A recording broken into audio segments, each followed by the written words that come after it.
자, 이제 두 번째 시간입니다. 이번 시간에는 상당히 좀 이제 중요한 시간인데, 17장 음료에 대해서 제가 이제 2달 하고, 이제 이번 전 시간에 1시간까지 해서 이제 음료에 대한 부분을 마쳤잖아요. 이번 시간에는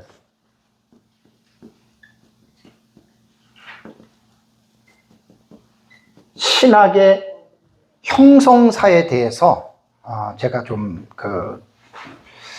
엄청난 내용인데 한 2시간 이상은 해야 되는데 1시간으로 좀 줄여보려고 하는데, 신학이 발전하는 그 시간이 있었고요. 그 다음에 발전하면서 확립이 되고, 그 다음에 그 신학이 분열이 되고, 그 다음에 이제 20세기 들어와서 일치 운동이 지금 진행되고 있어요. 그리고 앞으로는 요 내용을 가지고 이번 시간에는 제가 강의를 합니다. 초대교회 때 이제 예수님의 제자들을 통해서 복음이 전해지기 시작했잖아요. 그죠? 그래서 예루살렘에, 그다음에 온 유대에, 사마리아와 소아시아와 로마, 그리스 해가지고 땅끝까지 복음이 전파가 됐잖아요. 그죠? 그러니까 이제 전파가 되면서 무엇이 문제가 생기냐면, 기독교의 텍스트는 성경이잖아요. 성경을 읽고 사람들마다 똑같이 깨달으면 상관이 없어요. 수학 공식처럼 3 더하기 3은 6, 3 곱하기 5는 15, 2 나누기 10은 5, 딱딱 떨어지는 공식처럼 떨어지는 내용 같으면 상관이 없는데, 하나님의 말씀을 우리가 연구해 보면 알겠지만 해석에 있어서는 너무나 다양한 해석들이 나오잖아요. 그죠? 특히 요한계시록은 상상을 초월할 정도로 이거는 해석이 난무합니다. 그래서 초대교회가 부흥하면서 기독교가 점점 확산이 되면서 사람들이 성경을 읽고 이 말씀은 이거야, 이 말씀은 이거야, 구원은 어떻게 받는 거야, 예수님은 어떤 분이야, 그러면서 이제 사람들마다 나타나는 그 문제점이 뭐냐면 똑같지 않다는 거예요. 예수님이 누구야? 예수님 사람이야. 아니야, 예수는 하나님이야. 싸우기 시작한 거예요. 이게 논쟁이 되는 거예요. 하나님 어떤 분이냐? 천사는 어떤 존재냐? 예를 들자면, 그래서 이제 사람이 점점 많아지면서 문제들도 많아지기 시작했던 거예요. 그럼 누군가는 대립과 논쟁 가운데 누군가 하나는 결정을 해줘야 되잖아요. 그죠? 그래서 이제 이런 문제 때문에 성경을 보면은 사도행전 15장 1절과 2절을 보십시오. 사도행전 15장 1절과 2절을 보면은 어떤 사람들이 유대로부터 내려와 형제들을 가르치되 너희가 모세의 법대로 할례를 받지 아니하면 능히 구원을 받지 못하리라 하니 바울 및 바나바와 그들 사이에 적지 아니한 다툼과 변론이 일어난지라. 그러니까 이방인들이 예수를 믿었어요. 그 예수 믿고 막 구원받고 좋았는데 갑자기 어떤 사람이 유대로부터 내려와서 모세로 법대로 너희들이 할례를 받지 않으면 너는 천국 못 가, 이렇게 얘기를 한 거예요. 그러니까 이제 이방인들은, 유대인들은 이 할례라고 하는 것들이 자연스럽게 민족적으로 문화적으로 받아들여서 할례를 꺼리끼지 않고 받았는데, 이방인들은 지금 처음이잖아요. 그죠? 근데 이것이 구원을 받지 못한다라고 하는 구원 문제까지 대두가 되니까 사람들끼리 막 이것 때문에 이제 다툼이 일어났습니다. 그래서 이 문제를 어떻게 이 사도행전을 기록할 당시에는 해결이 됐냐면, 바울과 바나바와 및 그 중에 몇 사람을 예루살렘에 있는 사도들에게로 보냈습니다. 왜? 이 문제를 중재해 주십시오. 자, 결과가 어떻게 났느냐? 19절과 20절 보면, 그러므로 내 의견에는 이방인 중에서 하나님께 돌아오는 자들을 괴롭게 하지 말고, 할례 그런 건 안 받아도 된다, 그 말입니다. 구약시대의 유대인들의 문화권 속에서는 할례를 꼭 받아야 됐지만은, 이제 예수 그리스도를 통해서 신약시대가 되었을 때에는 그 할례는 그렇게 중요하지 않다. 그러니까 괴롭히지 말고, 다만 이방인 그리스도인들에게는 우상의 더러운 것과 음행과 목매어 죽인 것과 피를 멀리 하라고 편지하는 것이 옳으니라. 다툼과 이 논란 가운데에서 해결자가 예루살렘 교회가 사도들이 있는, 원사도들이 있는 교회의 그 공동체였잖아요. 거기서 이제 이렇게 사도들이 성경에 대한, 쉽게 말하면 요즘으로 말하면 해석을 해줬다라는 말입니다. 초대교회가 공식적으로 출발하는 시점에서는 성경이 기록될 당시잖아요. 교회 내에 이단들이 많았습니다. 바울의 글, 베드로의 글, 요한의 글을 보면 거짓 선생들이 가만히 너희들 안에 들어와서 잘못된 것을 가르친다 그랬죠. 그죠? 바울이 그 2차 전도 여행 때인가요? 에베소 장로들을 그 밀레도에서 불러가지고 이야기를 하면서 내가 떠나면 분명히 교회 안에 이리들이 들어올 것이다 예언했잖아요. 그러니까 초대교회 당시에도 이단들이 있었습니다. 이단이라고 하는 말은 뭐냐면 하나님의 진리의 말씀을 올바르게 해석하는 게 아니에요. 잘못되게 치환적해서 바꾸어 버리는 거예요. 그러니까 그게 이제 결국 잘못된 것이기 때문에 잘못된 것을 내버려 두면 어떻게 됩니까? 적은 누룩이 온 동이에 퍼지잖아요. 그래서 성경에 보면은 그런 교훈들이 많습니다. 잘못된 것들은 단호하게 내치고 단호하게 정리를 하지 않으면 그것 때문에 정상적인 무리들이 피해를 입게 된다. 그게 이제 신약 성경의 그게 이제 교훈이고, 예수님의 그 공생의 사역의 가르침 속에서도 거짓 선지자들을 삼가라 그랬죠. 예수님 당시만 해도 거짓 선지자들이 많았습니다. 대체적으로 초대교회의 가장 우리가 잘 알고 있는 대로 드러났던 이단이 어떤 이단이냐면 영지주의입니다. 영지주의. 그노시스주의라고도 하고 노스틱이라고도 하죠. 그죠? 근데 영지주의는요, 그리스어로 신비적이고 계시적이며 밀교적인 지식 혹은 깨달음입니다. 그러니까 이런 어떤 그 나름대로의 어떤 내면 속에서의 어떤 진리의 빛을 추구하는 어떤 이제 그러한 사람들인데요. 그래서 영지주의는 개인적인 영적인 지식을 강조합니다. 깨달음 이런 거 있죠. 그러니까 어떻게 보면 신비주의자들이 다 이런 데서부터 이제 퍼져 나간 거예요. 영지주의의 가장 큰 문제점이 뭔 줄 아십니까? 육체는 악하고 영은 선하다. 이러한 그들이 가지고 있는 그 전제가 있었기 때문에 이 전제를 가지고 예수님을 딱 보니까 어떻게 돼요? 예수님은 육체를 입고 오셨죠. 근데 예수님은 하나님이시잖아요. 그죠? 그러니까 이 영지주의 사상을 가지고 있는 사람들은 예수님을 볼 때 예수님은 사람은 아니야. 하나님만이야. 이렇게 그들은 쉽게 말하면 말을 했다라고 하는 말입니다. 그래서 이제 그들은 가연설이라고 하는 거 있습니다. 가연설. 예수님의 육체는 실제 육체가 아니고 눈에 보이는 것일 뿐이다. 이렇게 영지주의자들은 가연설이라고 하는 이 해괴망측한 말을 했습니다. 그러면서 신이 육체를 입을 수 없다. 그러니까 예수는 하나님이긴 하나님인데 육체 자체는 그냥 눈에 보이실 거지만 실제 육체가 아니다. 이렇게 말한 거예요. 그러면 정상적인 우리 교리적으로 볼 때는 뭐가 잘못돼요? 예수님은 참된 사람이면서 참 하나님이시죠. 그죠? 이거를 이성설이라 그래요. 두 가지의 이 하나님과 사람의 양성이라 그러잖아요. 예수를 이렇게 믿어야 되는데 한쪽만 믿게 되면 그다 이단입니다. 그러니까 초대교회 당시에 예수님 이제 승천하시고 나서 이런 일들이 얼마나 여러분 많은지 모릅니다. 그리고 이제 영지주의자들은 육은 선하고 영은 선하기 때문에 육적인 일과 영적인 일을 딱 구분합니다. 요즘으로 말하면 이제 쉽게 말씀을 드릴게요. 텔레비 보는 거, 그 육적인 일이다. 그 죄라는 거예요. 기도만 하고 성경만 보고 찬양만 해야 된다. 이게 다 영지주의 그 뿌리에서 또 다 내려온 거예요, 신비주의자들이. 이렇게만 정리하고 넘어가겠습니다. 그러나서 이제 4세기에는 펠라기우스주의가 등장을 했습니다. 지금 이제 신학의 형성사예요. 신학이 초대교회 때부터 어떻게 지금 발전되어져 내려왔느냐, 이걸 지금 이게 엄청난 내용인데 간략하게 일단은 30분 내가 이걸 해야 돼요. 30분 하고 나머지 30분은 이제 그 연합운동에서 말씀을 드리는데, 펠라기우스주의는요 360년에서 한 420년까지 살았던 그 영국 태생의 기독교 수도사였습니다. 이 사람은 뭐냐면 인간은 자유의지와 노력을 통해서 구원을 받는다. 그러니까 하나님의 은총을 거부한 거예요. 이게 펠라기우스주의고 이단으로 정죄를 받았고, 그 다음에 나타난 것이 반펠라기우스주의라는 게 있습니다.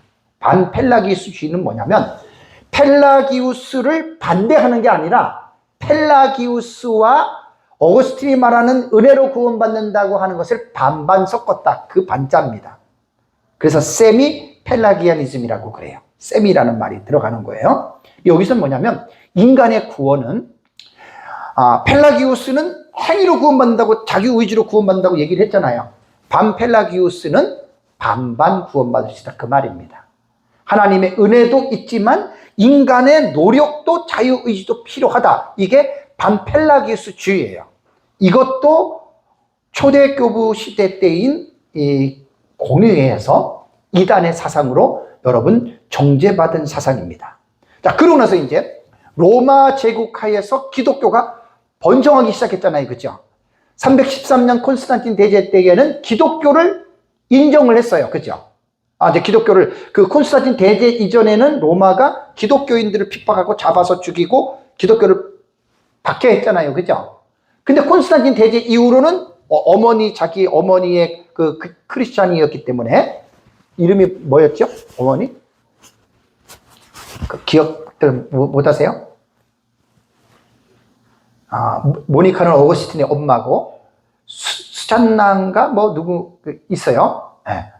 그러니까 이제 자기 어머니가 진정한 크리스찬이고, 그러니까 기독교를 박해할 필요가 없으니까 그냥 기독교를 괜찮아 해버린 거예요. 그러니까 이제 땅 속에서 이제 숨어서 목숨을 유지하면서 이제 신앙생활했던 사람들이 로마 대표적으로 카타콤 같은 데서 다 올라와가지고 이제 마음껏 자유롭게 예수를 믿기 시작한 거예요. 그러면서 이제 콘스탄틴 대제의 아들 데오도시우스 때에 390몇 년도에 아예 기독교를 국교로 공인을 했습니다. 네. 자, 로마 가톨릭이라고 말을 할 때에는 천주교에서는 베드로부터 역사를 끌어오잖아요. 그죠? 그게 아니고 천주교에서 자기들이 우격다짐으로 그냥 끌어오는 거고, 실제적으로 여러분 로마 가톨릭의 역사는 콘스탄틴 대제부터 시초로 보는 것이 가장 올바른 역사관입니다. 그렇게들 보셔야 됩니다.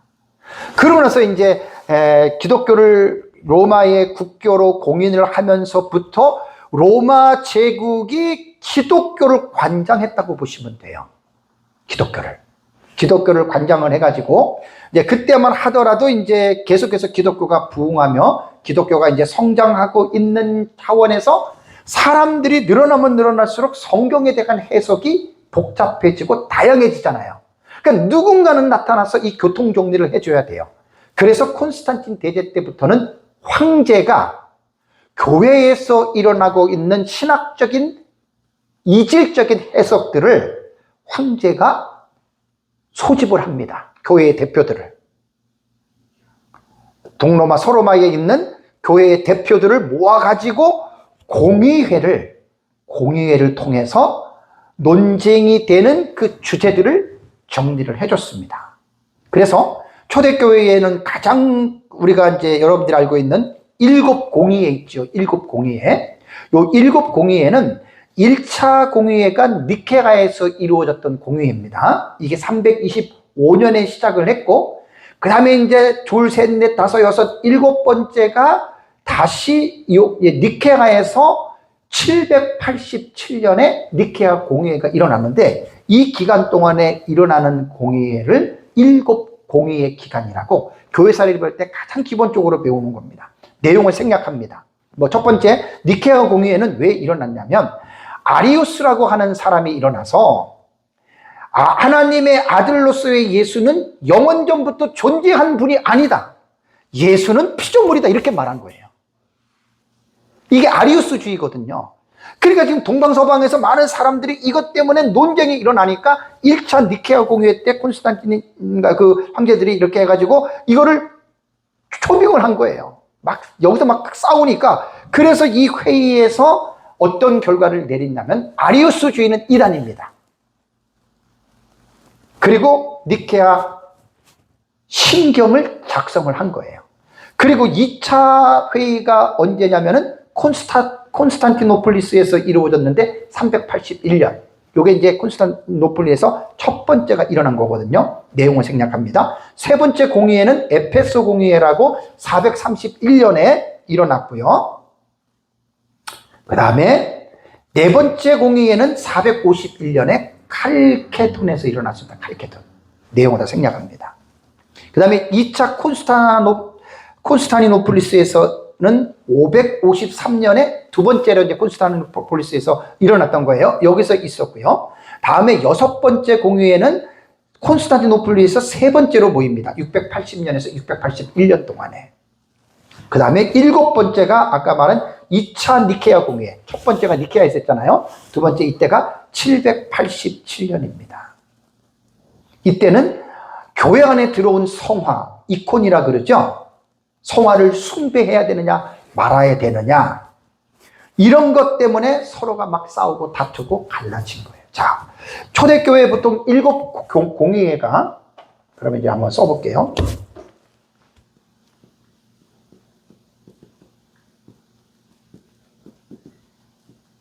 예루살렘 공의회가 있었고 초대교회 7 공의회가 여러분 쭉 780년까지 일어났고 뭐 그 외에 뭐 로마 카톨릭에서는 자기들 나름대로의 이제 이렇게 뭐 종교 회의를 계속해서 연장하는데 우리는 그건 뭐 관심 안 써도 됩니다.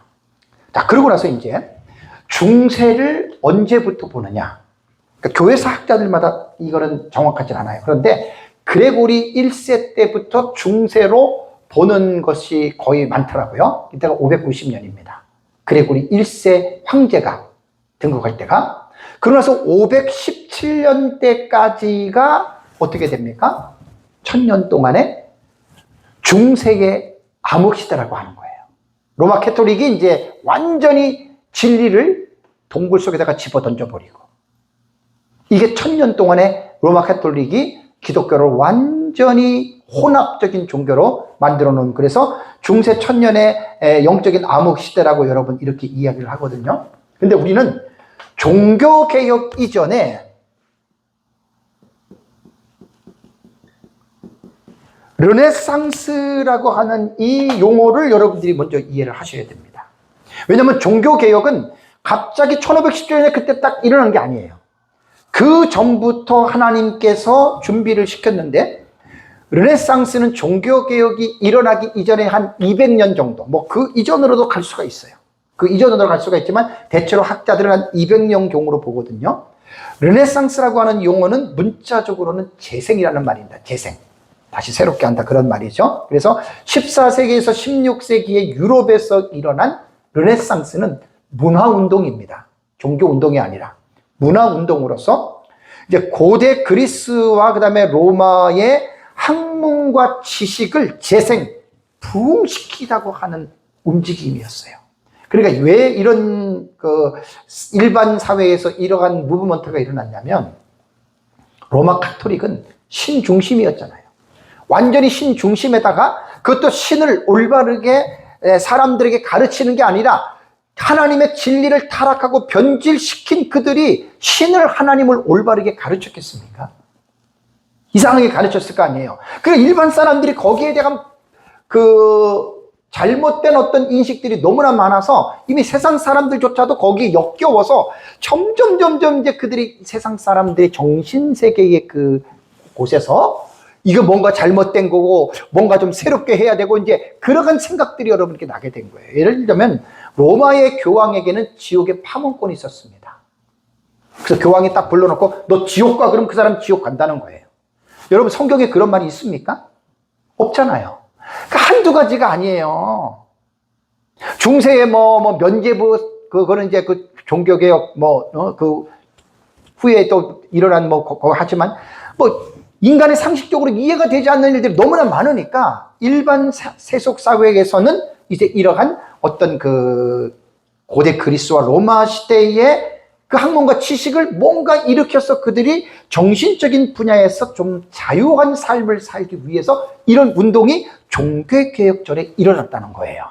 그래서 이때에 4명의 제가 기독교에 관계 있는 분들 말씀드리겠습니다. 존 위클리프는 1320년에서 1384년까지 살았던 사람인데 영어 성경을 처음으로 만들었습니다. 위클리프가. 화형당했잖아요. 천주교 교황한테. 하나님 말씀을 영어로 번역했다고. 이게 1300년도에 일어났던 일이에요. 14세기에. 에라스무스도 1466년에서 1536년에 신약 성경을 헬라어를 라틴어로 번역을 했습니다. 그러니까 이때만 하더라도 라틴어를 사용했던 나라가 있고 영어를 사용했던 나라인데 그냥 헬라어와 히브리어니까 일반 사람들은 봐도 모르잖아요. 그죠? 그러니까 이제 성경을 못 읽었던 거예요. 신부들 외에는, 수도사들 외에는. 그러고 나서 이제 로렌초 발라라고 하는 사람은 이탈리아 인문주의인데요. 1407년에서 1457년의 사람인데 그리스 원문을 연구했던 사람이에요. 헬라어 원문을 연구해서 이제 그 원문에서 나오는 내용들을 일반 사람들에게 가르치기 시작했고, 또 야코푸스 레플리누스라고 하는 사람은 1455년에서 1536년에 성경을 프랑스어로 번역한 사람입니다. 자국어로. 루터도 영어 성경 독일 국민에서 번역했잖아요. 그죠? 그런 식으로. 이게 지금 뭐냐면, 중세 로마 캐톨릭은 억압을 통해서 성도들로 하여금 성경을 못 읽게 했어요. 그 자기들만 말은 했단 말이에요. 그 천주교의 얘기를 하면 할 말이 너무 많아요. 어쨌든 이 종교개혁이 일어나기 전에 약 200년 전부터 르네상스 시대에 하나님은 인문주의 일반 문학의 운동을 통해서 하나님의 말씀인 성경을 라틴어로, 영어로, 헬라어로 연구해서 이제 하나님의 말씀을 자꾸만 드러내게 하다가 루터가 그런 영향을 받고 종교개혁을 일으키는데 이제 하나님이 사용하셨다, 이제 그런 말입니다. 그리고 이제 16세기에 들어와서 종교개혁이 일어나잖아요. 그죠? 1517년입니다. 참, 종교개혁은 암흑 가운데에 있는 이 땅의 하나님의 교회를 하나님께서 새롭게 회복시키는, 그리고 나서 종교개혁이 이루어지면서 16세기에 여러분, 영국의 국교회인 성공회가 세워집니다. 성공회의 시초는 여러분들이 아시죠? 1534년에 헨리 8세의 국왕이 캐서린과 이혼하고 궁녀인 앤과의 결혼을 위해서 로마 교황에게 허락을 받으려고 하니까 이혼 안 된다 그랬잖아요. 그죠? 그래서 여기서 돌아서 가지고 천주교를 결별하고 우리는 영국 국교회를 세운다. 그래서 성공회를 만든 거예요. 이렇게 순서대로 제가 여러분들에게 말씀을 드립니다. 네, 다음에 그 16세기에 장로교가 이제 먼저 생깁니다. 장로교. 프레스비테리언. 장로교가 이제 생기게 하는데, 스코틀랜드의 종교개혁가 존 녹스에 의해서 장로교가 생기는데, 장로교의 신학의 뿌리는 존 칼빈입니다. 칼빈과 개혁 사상을 기반으로 스코틀랜드에서는 장로교가 여러 번 세워지고요. 그 다음에 16세기에서 17세기 초반에 청교도가 무리가 형성이 됩니다. 청교도의 무리가 형성이 됩니다. 16세기 후반에 영국에서 시작된 종교 운동인데요. 로마의 국교회인 성공회가 로마 카톨릭의 잔재를 버리지 못하자 그 개혁 신학을 받았던 그 영국의 성도들이 거기서 실증을 느낀 거예요. 그러고 나서 이제 그들이 순수한 신앙을 가져야 되겠다고 생각해서 그들끼리 모인 무리를 퓨리탄이라고 해서 그들이 청교도의 무리가 되는 거예요. 이때가 언제냐면 엘리자베스 1세 통치 때에 일어났는데, 이들은 칼빈의 사상을 이어받았다 그랬잖아요. 종교개혁가. 그래서 아주 순수하게 정말로 목숨을 바쳐가면서 하나님의 말씀대로 살고자 했던, 그래서 이 청교도는 여러분 너무너무 중요한 무리들입니다. 물론 이제 청교도 안에도 저는 연구는 깊이 안 해봤지만 청교도 안에도 잘못된 데가 많아요. 율법주의로 빠지고 뭐 그런 거. 자세한 거는 여러분들에게 말 안 하고 그냥 윤곽만 여러분들에게 말씀을 드릴게요. 그러고 나서 이제 17세기 초반에 침례교가 여러분 생깁니다. 17세기 초반에 이 침례교는 청교도의 영향을 받았습니다. 근데 침례교의 이 당시의 특징은 뭐냐면 유아 세례를 거부합니다. 유아 세례 인정 안 합니다.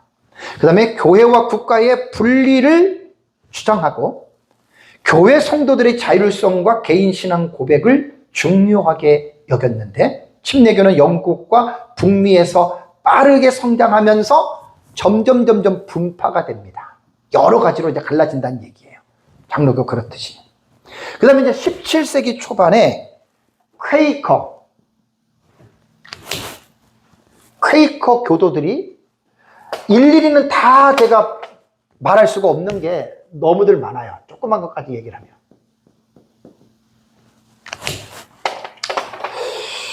17세기 중반입니다. 퀘이커는 조지 폭스가 주도한 종교운동입니다. 이 퀘이커 교도들은 내면의 성령의 인도에 따라서 신앙을 실천해야 된다. 약간 신비적인 성향이 있는 사람들입니다. 그래서 퀘이커들은 예배 중 침묵과 내적 묵상을 중요시했습니다. 전통적인 성례전과 성직 제도를 따르지 않았습니다. 이들은. 그러니까 퀘이커는 평화주의와 사회 정의 운동에 깊이 관여했고 미국에 와서 식민지에서는 특히 펜실베니아에서 큰 영향을 미쳤다고 그래요. 제가 왜 이런 말을 하는 줄 아십니까? 초대교회부터 지금까지의 신학을, 하나님의 말씀을 사람들이 왜 어떻게 이해를 하느냐, 그 흐름을 말해주는 거예요. 왜 잡하고 왜 우파고 왜 이렇게 되느냐, 왜 이 지금 신학의 발전과 확립에 대해서 지금 여러분들에게 지금 말씀을 드리는 거예요. 되게 중요한 거예요. 여러분들이 이 흐름들은 정확하게 알고 계셔야 됩니다. 다음에 이제 17세기 중반에 보니까 장로교 내의 분파, 그러니까 이 장로교에서 분파가 돼서 회중교회가 생깁니다. 요거는 장로교에서 분파가 된 거예요. 침례교를 원래 회중파 정치라고 하는데 요건 좀 연구를 하다 보니까 요 부분이 나오더라고요. 그러니까 회중교회는 뭐냐면 교회 운영에 있어서 교회의 자율성을 강조하고 어떤 그 목회자들보다는 회중들이 독립적으로 결정을 내리는 거. 원래 침례교가 회중 정치라 그래요. 근데 장로교에서도 또 이렇게 또 파가 또 갈라지는 이러한 부분들이 있더라고요. 그 다음에 18세기의 초에 들어서 감리교가 생깁니다. 18세기 초입니다. 감리교가 여러분 세워지는데, 감리교는 영국의 성공의 신부였던 존 웨슬리, 원래 존 웨슬리가 성공의 신부였어요. 근데 자기 동생 찰스 웨슬리와 함께 감리교라고 하는 메도디스트라고 하는 감리교를 여러분 교단을 만든 거예요. 감리교는요, 개인 구원의 확신과 성화의 과정을 중시하고요, 기도와 성경 공부를 통한 신앙의 훈련을 강조했다 그래요. 그래서 청교도의 엄격한 경건 생활에 영향을 받았으나 더 강한 복음, 어떤 전도와 사회적 봉사를 지향했던 그룹이 감리교가 창설될 때 여러분 이렇게 나온 겁니다. 그러나서 이제 18세기 중반쯤 되면서 자유주의라고 하는, 정말로 이거는 참 마음 아픈 일입니다.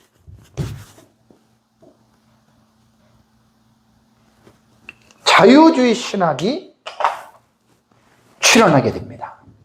그러니까 이게 자유주의 신학은요, 르네상스 시대에 그 문예 부흥 있잖아요, 그죠? 그 영향을 받아가지고 그 일환으로 태동이 돼서 여러분 된 겁니다.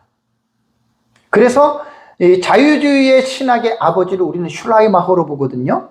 1768년에서 1834년. 자유주의는 이겁니다. 인간의 이성을 가지고 성경을 보는 거예요. 그러니까 인간의 이성이 하나님에 대해서 모든 것들을 판결하는 판단자가 이성이라는 거예요. 자, 우리는 어떻습니까? 우리 개혁신학은 인간의 이성이 아니에요. 성령 하나님이 우리에게 조명하고 성령 하나님이 우리에게 감동을 주어서 우리가 하나님의 말씀을 우리 깨닫는다 그러죠. 그죠? 성령의 영감. 이게 차이예요. 그러니까 자유주의가 딱 되면서부터 인간의 이성이 모든 것들을 판단하기 시작합니다. 그래서 인간의 이성으로 예를 들어서 예수님께서 죽은 나사로를 살렸다? 자, 인간의 이성이 납득이 됩니까? 안 됩니까? 납득이 안 되면 거짓말이야. 이렇게 말한 거예요. 하나님이 태초에 천지를 창조할 때 말씀으로 창조하셨잖아요? 인간의 이성이 납득이 돼요? 안 돼요? 거짓말이에요. 홍해바다가 갈라졌다? 인간의 이성이 납득이 돼요? 안 돼요? 안 되죠. 그러니까 결론은 뭐예요? 성경은 하나님 말씀이 아니다. 이게 자유주의예요. 그리고 자유주의자들은요, 체험을 강조합니다. 신비주의도 어떻게 보면 그 경건주의도 자유주의가 나오면서부터 이 인간의 체험 쪽에 이 신앙의 이런 쪽으로 사실 흘러간 거예요. 정말 위험한 그 자유주의는요, 여러분, 이거는 정말 말할 수 없는, 그래서 이제 사탄의 신학이라고 보죠. 사탄이 만들어 놓은 신학이 자유주의 신학이다. 자유주의가 여러분 이렇게 출현하면서부터요, 엄청난 지상의 교회는 말도 못한 위기를 여러분 겪게 됩니다. 독일에서는 신정통주의가 여러분 이렇게 탄생이 되는데, 신정통주의는요, 칼 바르트가 창시자입니다. 칼 바르트. 이게 20세기 중반이에요. 20세기 중반이에요. 칼 바르트가 신정통주의를 만드는데, 원래 신정통주의가 나온 것은 참 좋은 일입니다. 왜냐하면 자유주의가 지금 유럽과 전 세계를 휩쓸잖아요. 그래서 독일에서 자유주의를 받아들일 수가 없었던 거예요. 그래서 인간의 이성으로 모든 걸 판단하니까 자유주의를 대항하기 위해서 독일에서 칼 바르트를 중심으로 자유주의는 틀렸어, 아니냐, 그러면서 만든 신학책이 신정통주의란 말이에요. 근데 신정통주의는 그 당시에 자유주의의 물결이 온 유럽과 구라파를 휩쓸었을 때였기 때문에 개혁신학하고는 거리가 있습니다. 그래서 이제 쉽게 말하면 개혁신학과 자유주의 신학의 중간점에 차지한 신학이 신정통주의입니다. 이 신정통주의를 한국에서 그 메이저 신학교에서 우리는 신정통주의다라고 자랑하는 신학교가 광나루 신학교입니다. 통합 즉 장신. 그러니까 이런 것들을 여러분들이 이해를 하셔야 돼요. 초대교회 때부터 이제 성경을 어떻게 해서 신학이 이렇게 지금 된 거예요. 신정통주의가. 그러고 나서 이제 19세기에 근본주의가 형성이 됩니다. 근본주의가 19세기 말입니다. 자, 신정통주의는 어디요? 독일이라 그랬죠? 근본주의는 미국 등지에서 태동한 거예요. 자, 그러면 독일뿐만이 아니라 미국에서도 자유주의 물결이 들어왔을 거 아니에요. 그죠? 미국에서 자유주의 물결이 들어왔는데 그 자유주의 물결을 대항하기 위해서 미국에 있는 보수주의자들에 의해서 형성된 게 근본주의라 그래요. 펀더멘털리즘이라 그래요. 그래서 이들은 근본주의자들이 핵심 교리를 정리한 책이 더 펀더멘털리스예요. 그러니까 근본들이라고 하는 말이죠. 이 책을 만들었는데 여기에서 5가지를 강조했습니다. 첫째가 성경의 무엇성. 성경은 하나님 말씀, 오리가 하나님 말씀이다. 두 번째가 예수님은 하나님이다. 세 번째는 예수님은 동정녀로 탄생한 하나님이다. 네 번째는 예수님은 우리의 죄를 대신해서 죽으시고 부활했다. 다섯 번째는 그 예수님이 재림할 것이다. 여러분 어떻게 생각하세요? 왜 근본주의가 이 주장을, 왜 이런 주장을 해야 되겠어요? 가장 ABC식 근본이잖아요. 그만큼 미국에까지도 자유주의 물결이 쓸었다는 얘기예요. 쉽게 말하면 자유주의는 성경의 무호성을 안 믿고 성경이 하나님 말씀 아니다, 예수님이 신성이 아니다, 예수님이 동동의 탄생은 그건 잘못된 거고, 예수님이 우리 죄에서 죽고 부활한 거 부활도 거짓말이고, 예수님 재림 안 한다, 그런 것들이 미국 내에 점점 자유주의 물결이 쳐들어오니까 미국에 있는 보수주의 신학자들이 모여가지고 결성한 게 근본주의란 말이에요. 근본주의. 그 다음에 이제 20세기 중반에요,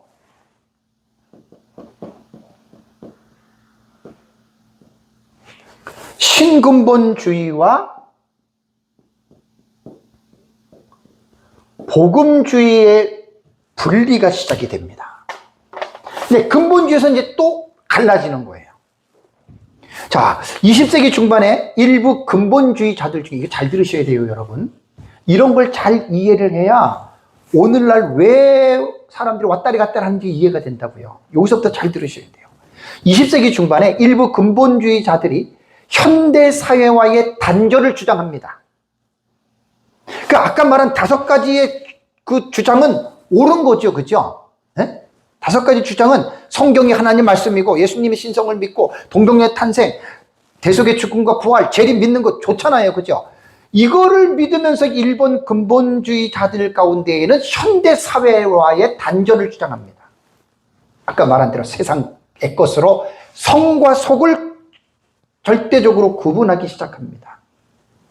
그러면서 이제 이들은 교회만, 성경만, 이렇게 복음만, 이렇게 하면서 반대적으로 사회적인 참여와 문화에 관심을 갖지 않습니다.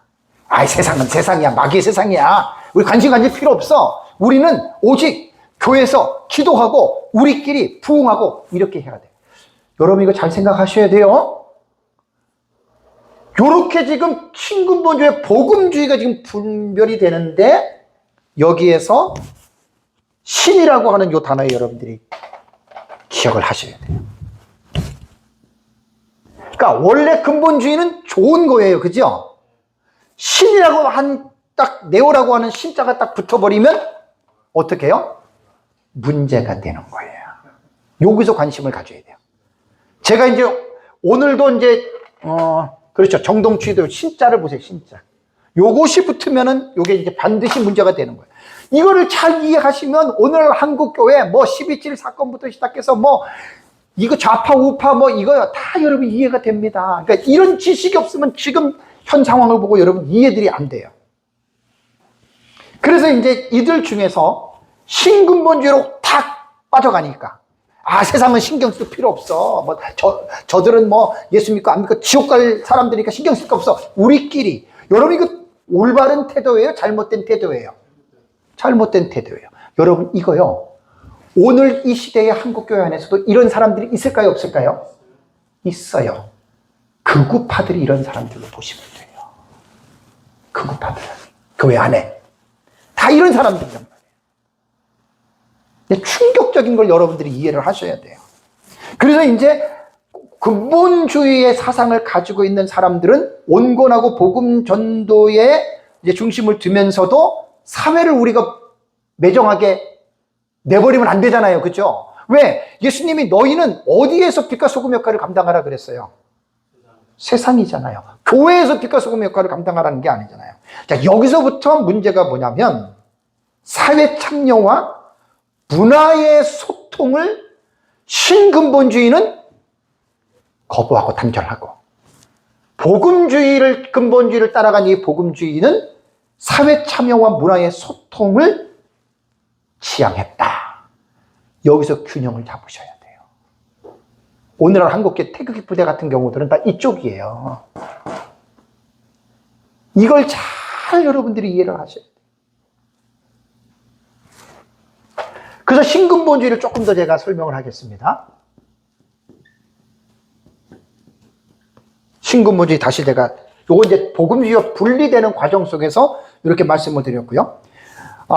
일부 근본주의가 원래 나쁜 게 아니라 그랬잖아요. 그죠? 그 근본주의자들 중에서 치우치는, 그러면서 근대 사회를 강하게 반발하면서 극보수로 나가게, 극보수.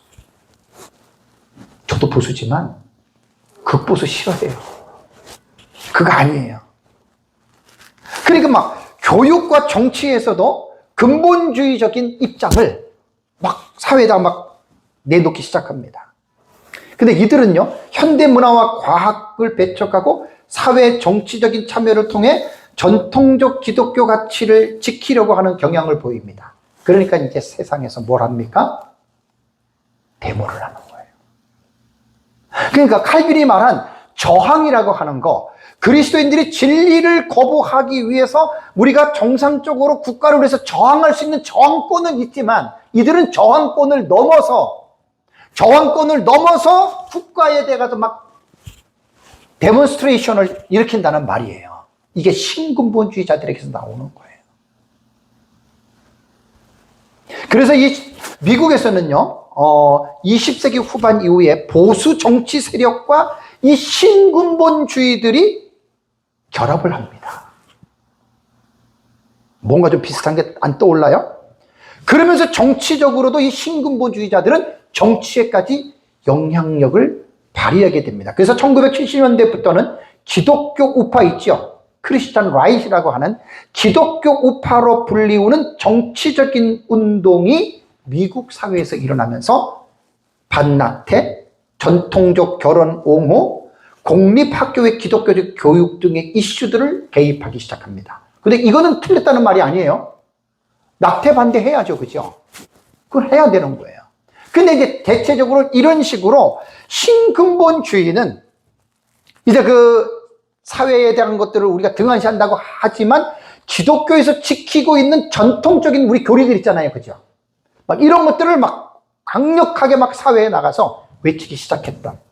그래서 이제 신근본주의는 이제 그렇게 여러분들이 생각하시면 됩니다. 물론 정상적인 저항권이 제가 잘못됐다는 건 아니에요. 그렇다고 신근본주의가 그렇게 했던 게 다 잘못됐다, 그런 것도 아닙니다. 그 다음에 이제 뭐가 나타나냐면 신복음주의입니다. 앞에 다 신자가 붙잖아요. 그죠? 네. 그런 것들을 여러분들이 잘 생각하셔야 돼요. 네오 에반겔리즘이라 그래요. 신복음주의는 20세기 중반에 미국에서 시작된 기독교 신학 운동입니다. 이것은 미국에서 오켄카와 누구죠? 오켄카와 또 크리스찬니티 신문을 만든 그 사람에 의해서 이제 플로 신학교가 만들면서 이제 우리는 신복음주의다라는 말을 했습니다. 그러면 이 신복음주의는 왜 이들이 나왔을까요? 그러니까 신근본주의가 너무 극단적으로 가잖아요. 그죠? 너무 뭐 사회에 관심도 안 갖고 그러면서도 막 갑자기 사회에 뛰쳐나와가지고 막 사회를 막 혼란을 주고 어지럽히고 이렇게 되니까 거기에서 반대로 나온 그 사람들이 이 신복음주의인데, 이 신근본주의도 원래 따지고 보면 전부 다 미국의 근본주의로부터 다 이렇게 전부 다 지금 사상이 지금 이렇게 갈라진 거예요. 그러면서 이제 1920년과 30년대에는 근본주의가 전통적인 기독교 교리를 엄격하게 지키면서 사회 문화를 배척하는 경향을 보였는데, 신복음주의는 또 반대로 간 거예요. 요거 잘 이해하셔야 돼요. 사회와 문화에 더욱더 적극적인 역할을 한 거예요. 그럼 어떻게 됩니까? 신근본주의와 신복음주의는 거리가 어떻게 돼요? 더 멀어지는 거예요. 여러분, 이것이 중도라고 본다면 신근본주의와 신복음주의는요, 극단으로 가잖아요.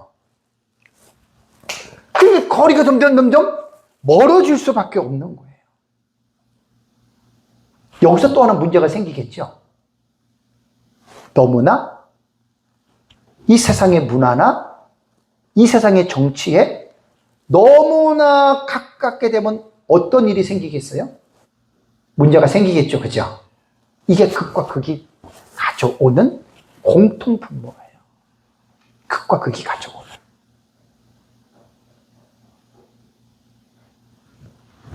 그래서 일부 복음주의자들은요, 근본주의의 극단적인 태도와 고립적 경향이 기독교의 긍정적인 영향력을 제한한다고 생각을 했기 때문에 이 신복음주의자들은 현대 사회와의 단절보다는 기독교 신앙이 사회에 의미 있는 역할을 해야 된다.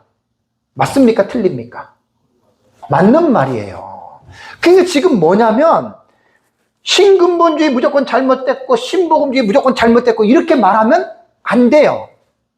딱 정확한 중립이 있고 도가 있는데 뭐든지 도를 어떻게 지나치면 넘어가면 그게 잘못됐다는 거예요. 근데 우리 안에는 뭐가 지금 제일 큰 문제인지 아시면 한국교회도 성경이 무엇을 말하고 있는지에 대한 중간적인 표준이 우리가 너무나 지금 부족하다는 거예요. 다 치우치는 거예요. 오른쪽으로 치우치고 왼쪽으로 치우치고 그 말은 뭐냐면 중간에 스탠다드를 모른다는 거예요. 지금 여러분 이게 오늘 한국교회 위기입니다. 그러면 그것을 우리가 스탠다드를 정리를 하려면 우리가 어디로 가야 돼요? 성경으로 가야죠. 그러면 보세요. 신근본주의나 신복음주의나 그 다음에 신정통주의나 자유주의가 성경을 갖고 합니까? 성경을 안 갖고 합니까? 다 성경 갖고 합니다. 여러분 신천지가 뭘 갖고 합니까? 성경 갖고 하잖아요. 여호와 증인 안식교 뭘 갖고 합니까? 성경 갖고 해요. 결국은 뭐냐면요. 성경을 해석학적인 문제, 해석. 요한계시록도 보세요. 해석이잖아요. 똑같은 내용을 읽고 사람들마다 해석이 달라. 이 사상이라는 게 여러분 다 그런 거예요. 이 사람들이 전부 다 보면 성경을 갖고 나오는 사람들이에요. 성경을 가지고. 에? 이단과 사이비도 전부 다 성경을 갖고 나오는 거예요. 20세기 중반까지 이제 신복음주의가 이렇게 딱 된 겁니다.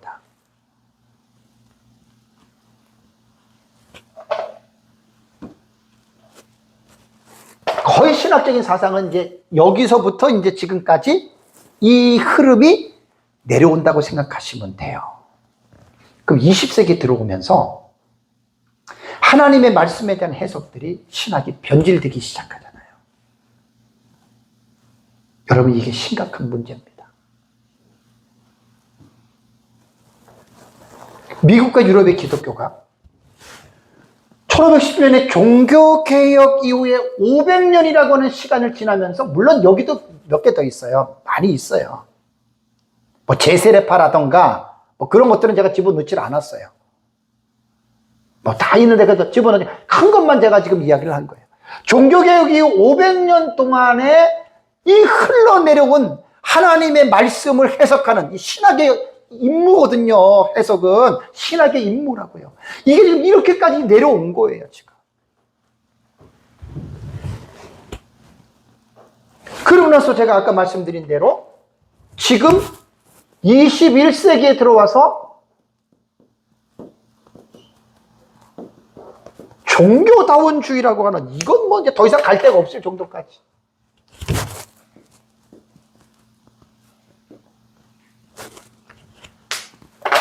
이렇게 여러분 내려온 겁니다. 그렇다면 여러분 우리는 한국교회만 해도 얼마나 지금 난립니까? 좌우로 나누어져서 다 자기들만 지금 옳다고 하잖아요. 현대신학의 여러분 신복음주의 이게 20세기 중반인데요. 이때부터 이제 그 현대신학을 들어가면 저도 몰라요. 너무나 많아 신학이. 해방신학, 민중신학, 에? 그 남미에서부터 시작된 거거든요. 그 다음에 요즘에 이제 막 퀴어 신학하고, 그 다음에 뭐예요? 아니, 너무 많아, 너무 많아서. 현대신학은 말로 표현을 못할 정도로 너무 많아요. 페미니즘 신학부터 해서.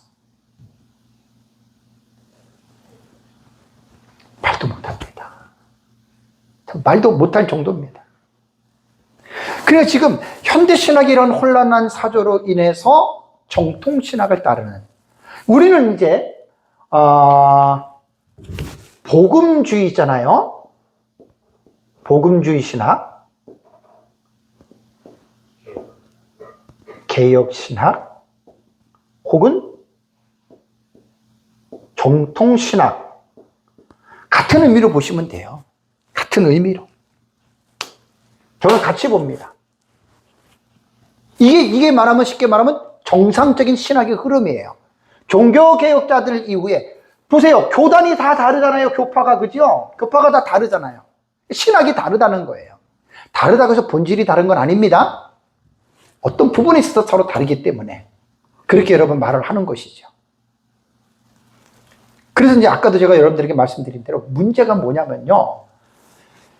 나는, 여러분들은 무엇을 기준으로 지금 하느냐가 중요한 거예요.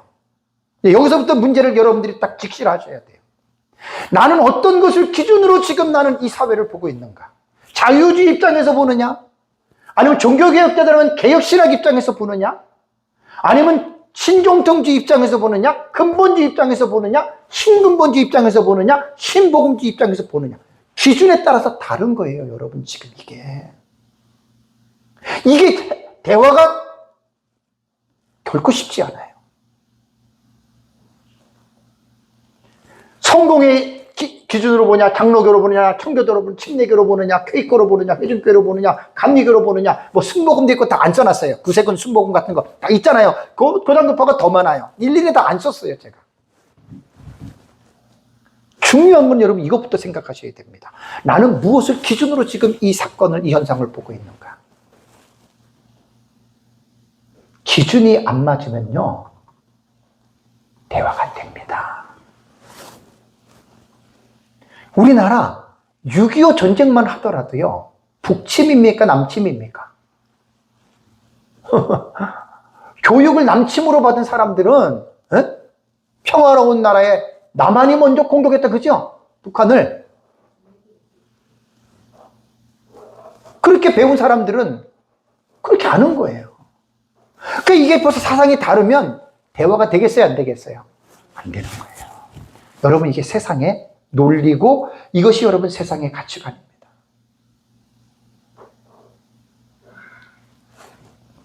목회자들은요, 자기들이 배운 신학에 따라서 성경을 믿습니다.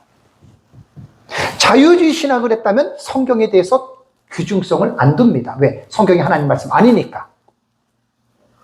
신정통주의만 하더라도 성경을, 무엇성을 믿질 않아요. 성경에 하나님 말씀도 있고 사탄의 말씀도 있고 인간의 말씀도 있다. 신정통주의에서 하는 말이에요. 그리고 성경은 하나님의 말씀이라도 이것이 내가 깨닫고 내 안에 뭔가 이렇게 확증되지 않으면 이것은 그 전까지는 하나님 말씀 아니다. 이게 신정통주의에서 말하는 거예요. 아주 되게 망측해요. 예수님의 부활은 역사적인 부활이 아니다. 이 신정통주의에서 가르치는 거예요. 역사적인 부활 안 믿어요. 너무 심각한 거예요.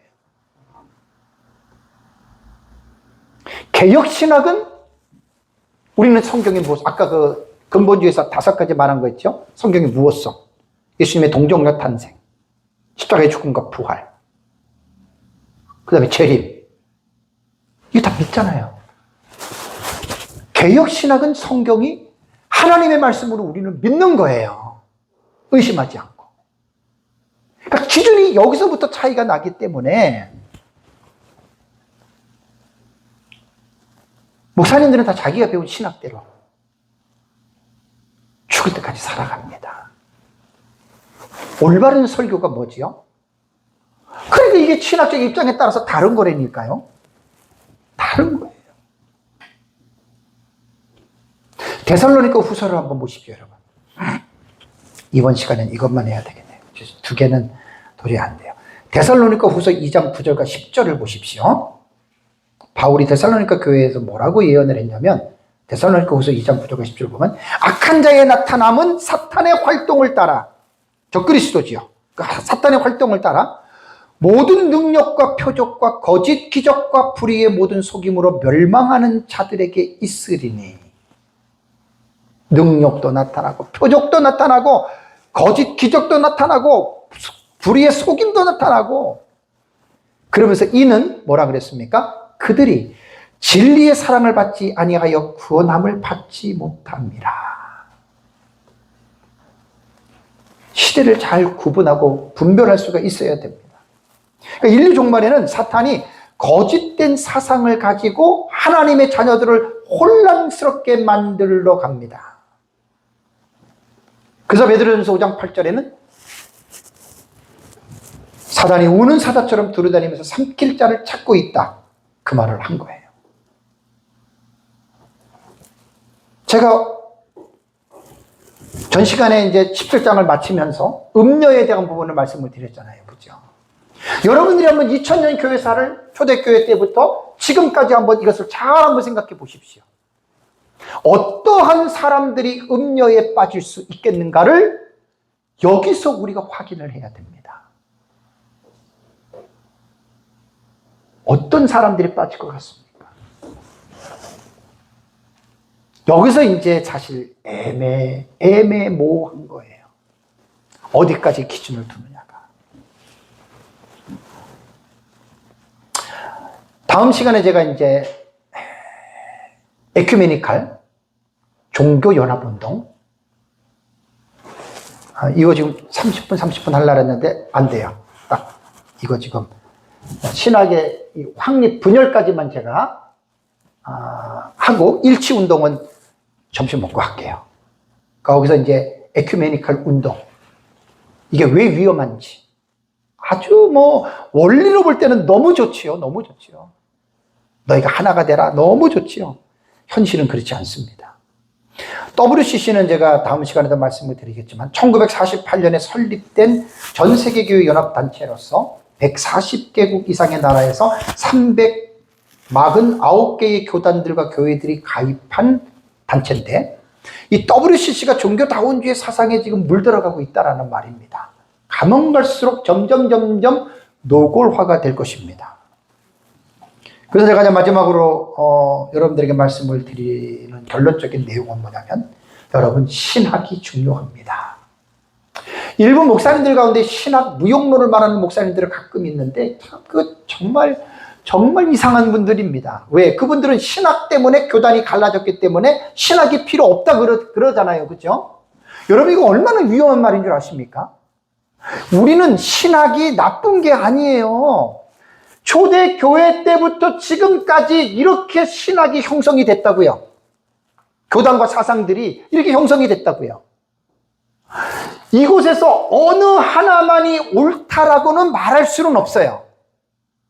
전 개혁신학을 따르지만 개혁신학만 옳다 이렇게는 말할 수는 없어요. 왜? 개혁신학도 신학 안에서, 신학은 모든 성경을 신학이 다 담을 수 있을까요? 없을까요? 다 못 담아요. 여기에서 여러분 우리가 인정하셔야 돼요. 내 것만 옳다 이렇게 말하면 안 돼요. 그러나 저는 지금까지 41년 예수를 믿고요, 목회 34년을 했는데 나름대로 공부하고 연구하면서 가장 올바르고 건강한 신학은 나는 개혁신학으로 봅니다. 종교 개혁자들로부터 시작된 그들이 말하는 신학의 사상의 핵심들이 있거든요. 나는 이것이 가장 옳다고 봐요. 이건 제 기준입니다. 개혁신학이 가장 저는 건전하고 개혁신학이 가장 올바르다라고 저는 보는 거예요. 근데 개혁신학 안으로 딱 들어가잖아요. 엄청 넓습니다. 심지어는 자유주의자들조차도 개혁주의라고 말을 하고, 자유주의자들조차도 칼빈의 제자라고 말하는 사람들이 있어요. 이거 좀 기가 막힌 거예요. 한국의 장로교는 거의 다 전부 다 개혁신학이라고 얘기를 하잖아요. 개혁주의. 상당히 넓어요. 그래서 이제 여기서 문제가 뭐냐면, 어디까지, 리미티드 라인이 있어요. 제한선. 어디까지를 우리가 봐야 되느냐. 이것이 사실 여러분, 저와 여러분들이 고민해야 됩니다. 너무 한쪽으로 깊이 치우치게 되면, 돌투총회죠. 알미니안주의 이단으로 정지한 거요. 돌투총회죠. 그렇다면 지금 감리교가 알미니안의 5대 교리를 칼빈주의가 반대로 따르고 있는데, 그럼 감리교가 이단입니까? 이단으로까지는 안 하죠. 그러니까 이걸 고민을 하셔야 된다고요, 제 말은. 극단적인 사람은 지금도 이단이라고 해요, 감리교는. 그럼 이단은 우리가 교리를 해야 됩니까? 하지 말아야 됩니까? 이단하고는 하지 말라 그랬잖아요. 한두 번 훈련에 멀리 하라 그랬잖아요. 여기서부터 이제 문제가 발생이 되는 거예요. 무엇을 기준으로 하느냐. 저도 이 부분이 제일 어려워요, 지금. 그래서 칼빈주의, 우리 장로교 신학을 했기 때문에 칼빈주의 했거든요. 칼빈주의에서 하이퍼 칼빈이즘이 있어요. 고칼빈주의. 나는 이거 싫어합니다. 칼빈주의는 좋아해도 저는 고칼빈주의는 싫어해요.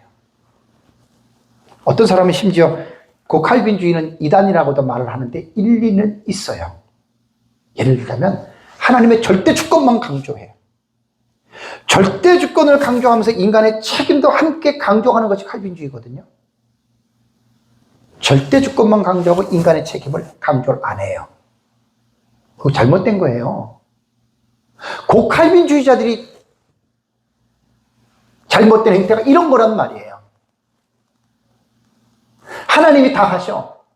하나님께 맡겨 기도만 하면 다 돼. 그 성경 아니죠? 인간이 해야 할 책임을 왜 강조를 안 합니까? 그러니까 이 신학적인 문제가 정말 신학이 중요한 겁니다. 신학이 중요한데 개혁신학은요. 아주 오래전에 몇 년 전에 우리 카페에 내가 올려놨는데 팀 켈러가 따뜻한 개혁주의. 나는 이 말을 좋아해요. 따뜻하다고 하는 형용사가 포함된 개혁주의를 저는 좋아하지 날카롭게 칼로 베고 자르고 비판하고 정죄하는 개혁주의는 나는 싫습니다. 34년 목회를 하면서 저도 나름대로 개혁주의에 대해서 관심이 많고 나름대로 저도 그냥 혼자 공부하고 여러 사람들을 만나봤는데 따뜻하지 않는 차디찬 오해하지 마세요. 제가 볼 때는 개혁신학을 따르는 사람 중에 70%는 다 찬 사람들이에요. 제가 만났던 사람들 70% 이상이 다 찬 사람들이에요. 나는 그런 거 싫어해요. 나는 정말 그런 거 싫어해요. 따뜻한 개혁주의. 쉽게 말하면 신학은 말씀은 논리적으로 말과 혀로만 하는 게 아니에요. 그 말씀이 내 안에 인격화가 돼서 나의 삶을 통해서 나타나는 원래 여러분 개혁주의의 꽃은 삶입니다. 여러분 저도 책 볼 만큼 봤어요. 그러니까 이 말을 하는 거예요. 개혁주의의 꽃은 뭐냐? 삶이에요. 삶이 차갑고 냉랭한데 과연 그 사람이 개혁주의라고 말할 수 있느냐? 아닙니다. 잘못된 개혁주의를 공부한 사람들입니다.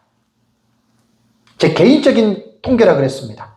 제가 만난 많은 사람들 중에 70% 이상은 다 그런 사람들이었어요. 저도 그런 사람이 되고 싶지 않아요.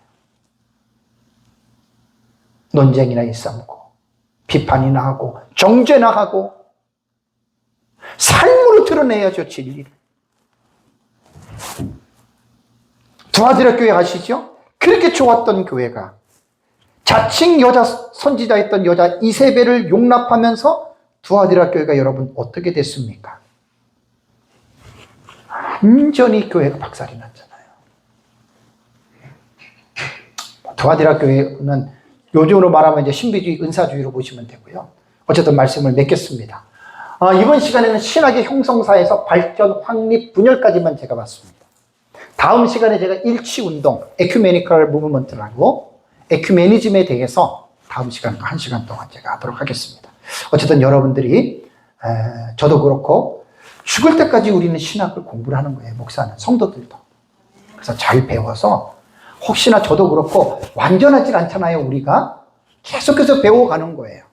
그래서 계속해서 배워가면서, 우리가 이 하나님의 말씀 안에서 늘 저와 여러분들이 말씀 안에서 아름답게 잘 세워지시기를 주님의 이름으로 축복합니다. 이 시간